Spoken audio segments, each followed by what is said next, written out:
You're listening to The Jerry Rivers Show. It's 45 minutes after the hour, which means it's time to get your tinfoil hats on, bolt the doors, and check in with our paranormal reporter, Amanda Walston.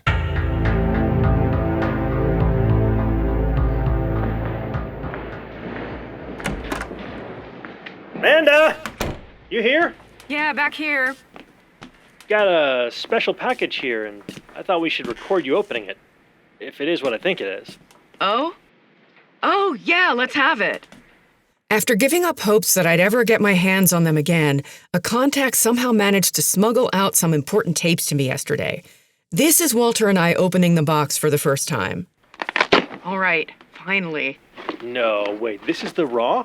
The unedited stuff. That is correct. So, let's give it a listen. My source for these tapes took a huge risk in sending this to me, so we'll have to be discreet about who recorded them.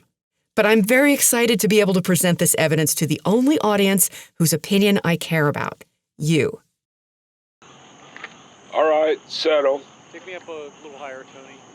Amanda, are you ready to go? Ready, Bill? That's good. All right, let's do this. Lock it up. Roll sound.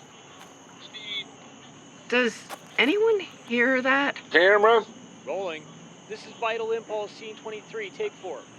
Okay, Amanda, nice and slowly this time, and action. I can't concentrate with that sound. Let's just get this taken to Ken, Amanda. Keep rolling. You can do this. Take your time, and action. Tomorrow will be too late, Frank. What you never understood is that you... What the hell is... Samna Thera That's not in the script.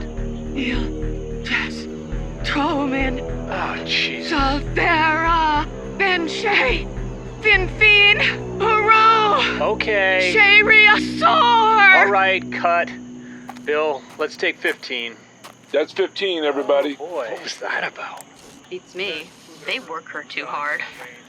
It's gonna be a long day. Robbie, can I get another of those Diet Cokes? And so, now you've heard what actually happened that day. This is what Imperium Pictures was trying to stonewall. This came from an outside source who has nothing to do with Imperium, but was aware of the controversy and thought they might be able to shed some light on the whole thing. Walter Stedding, you're my recording engineer and partner in crime. That might be more true now than ever before. Yeah, well, if they really think it's in their best interest to come after me for this, I'm ready. Walter, you weren't there on set when this happened, so you only have this tape to go on. What do you make of it? Well, it's pretty disturbing. Of course, I'm inclined to believe you, and I know you're an award-winning actress, but it doesn't sound rehearsed. But there are others who need to weigh in on this. People with expertise in these things. Funny you should mention that. It's almost like I knew. We have now on a call from the University of Chicago, Dr. Samuel Eisen. Doctor? Yes, hello, Amanda. How are you? Good, thank you, Doctor. Thanks for joining us on such short notice. Now, I know you've only heard this recording twice, on the phone today and on the radio just now, but what can you tell us about the words I'm using?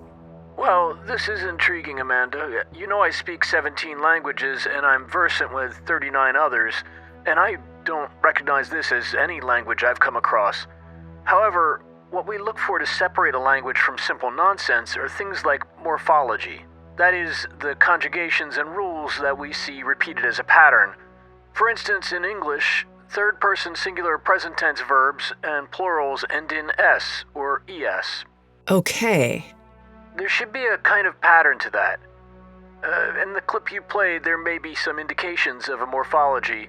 It's hard to tell. We look for certain characters to have a different pronunciation, depending on context. This can also be a sign that what we are hearing is an actual language devised for communication. So you feel that it's possible that what I was saying was in some existing language? Theoretically. I'd like to take time to listen closer to the tapes you sent me when they arrive, of course. Yes, of course, Doctor.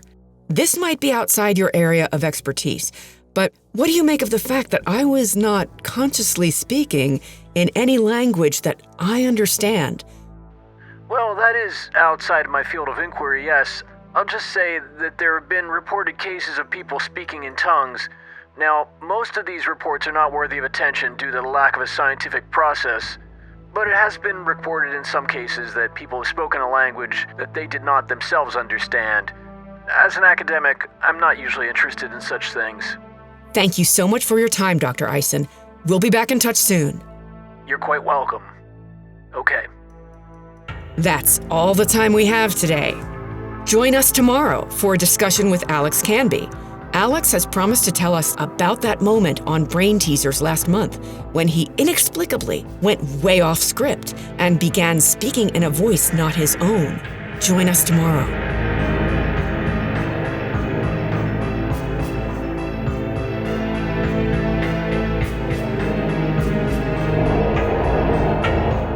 Thanks for checking out this, our first premium content Under Dead Water episode. The series expands upon the universe of Mandible Judy. We hope you'll come back for every new episode. Our cast for episode 3 was Amanda Goodman, Matthew Burd, Clayton Romero, Doug Hess, Marty Anderson, and Chris Burke. Special thanks to Sam Abram. This episode begins what we're calling the Motherlode content, available for purchase on Bandcamp.com and free to our Patreon supporters. We'll announce these on the regular Mandible Judy RSS feed and on social media, so you won't miss a single bit of the expanding universe of Mandible Judy. Besides every odd Under Dead Water episode being offered this way, we're creating epilogues for the remaining episodes in Season 3 of Mandible Judy. These will also be Motherlode content, available for purchase on Bandcamp.com and free to our Patreon supporters. Until next time, this is Chris Burke. Thanks for listening.